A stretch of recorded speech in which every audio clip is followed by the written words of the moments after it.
Kelly Bray. John Lillywhite. Present. Mayor Costin. Present. Quorum. Thank you. You received a copy of the Monday, July 25th meeting minutes in your packets. Are there any questions or corrections? I move that we approve them. I will second. All in favor, say aye. Aye. Opposed, no. Motion carries.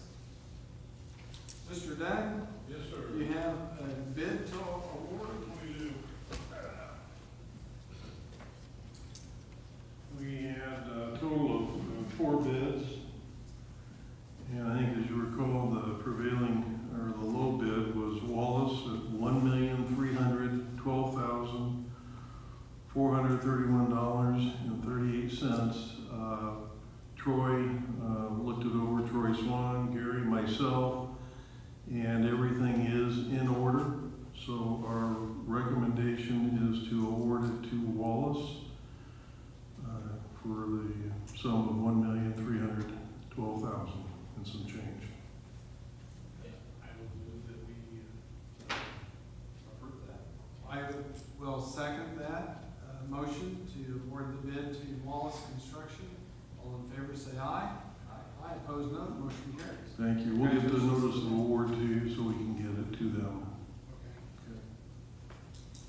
good. Mr. Porter?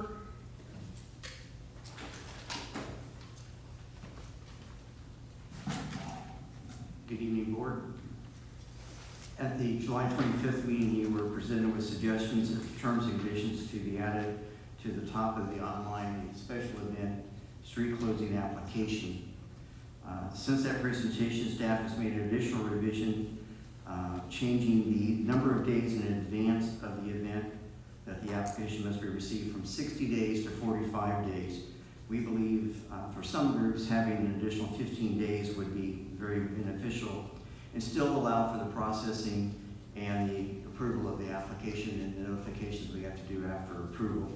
So the staff recommendation changes you have in your packets this evening, they were sent to you in advance, and I will leave it at that. Any questions for Mr. Ford? No. I would entertain a motion regarding the changes in the terms. I would move to accept those terms. I will second. All in favor, say aye. Aye. Opposed, no. The motion carries. And that will go into effect immediately, correct? Sure. With the acceptance that you just made of the revised terms and conditions being approved and made effective immediately, the first application received does now meet the deadline of 45 days being presented for review in advance of the cutoff date. This will be for another silent disco at the Brickhouse on Main. The applicant is requesting that only have 7 parking spaces reserved in front of the building, starting at the alley and going south.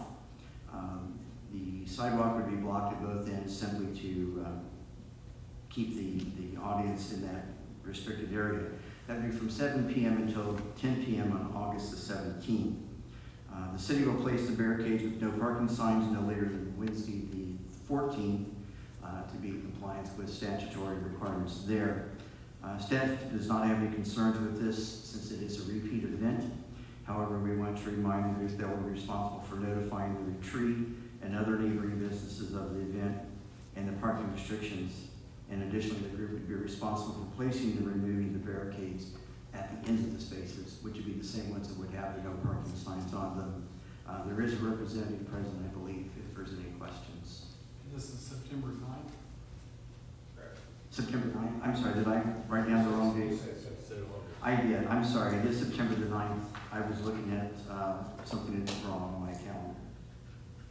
I don't recall this being a good event last year, and we didn't have any problems, so I'm in favor of moving forward with it. I think it's great. And I will second that motion that you just made in a roundabout way. All in favor, say aye.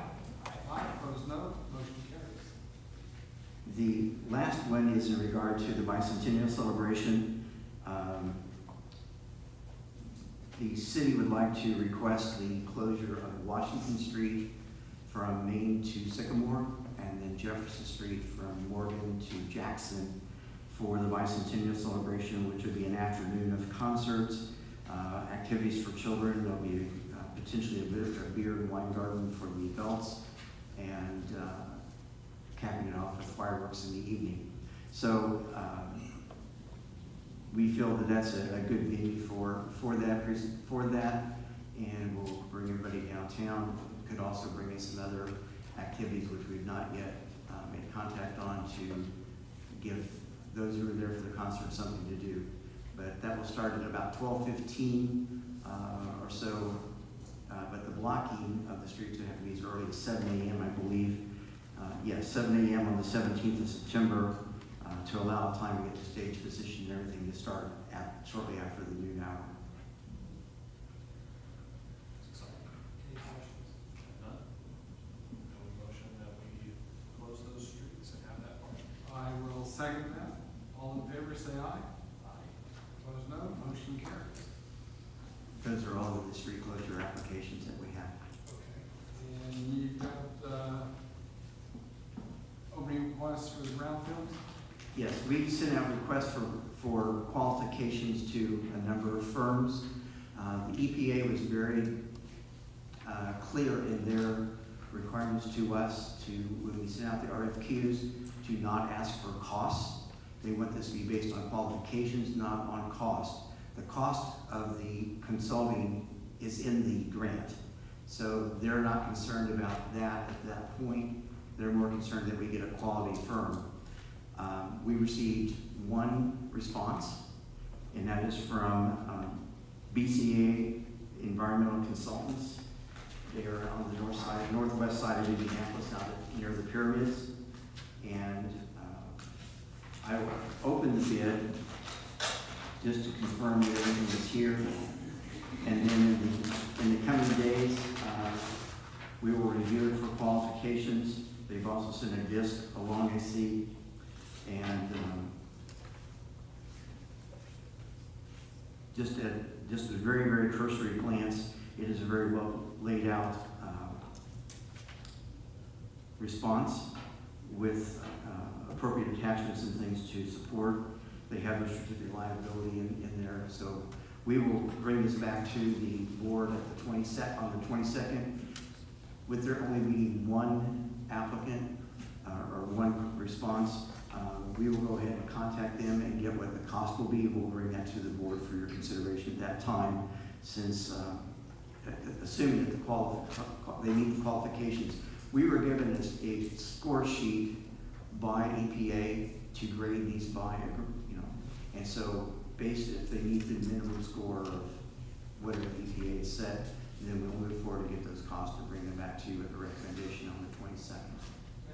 I know it's an odd amount, but $314,000 in grant. No, it's $400,300. $400,300. Weird amount, but we That was from the EPA. Yeah, and that came from the EPA, and we are communicating with EPA to complete the necessary paperwork to secure that grant in its entirety. So. Thank you. Sewer adjustments this month, we just have two. We don't have that $9,500 one. That one was hard to say. But we have two. 360 North Home Avenue for $231.95, and 619 North Elliott Avenue, $246.59. Any questions? None? I would move that we approve them. I will second that. All in favor, say aye. Aye, opposed, no. Motion carries. Next meeting of the Board of Works will be a special meeting on Monday, August the 15th, 6:30, here in the council chambers, and that's for the purpose of opening bids for the Hannah Farms water and sewer project. And the next regular meeting will be on August the 22nd. Since there's no further business to come before tonight, we are adjourned.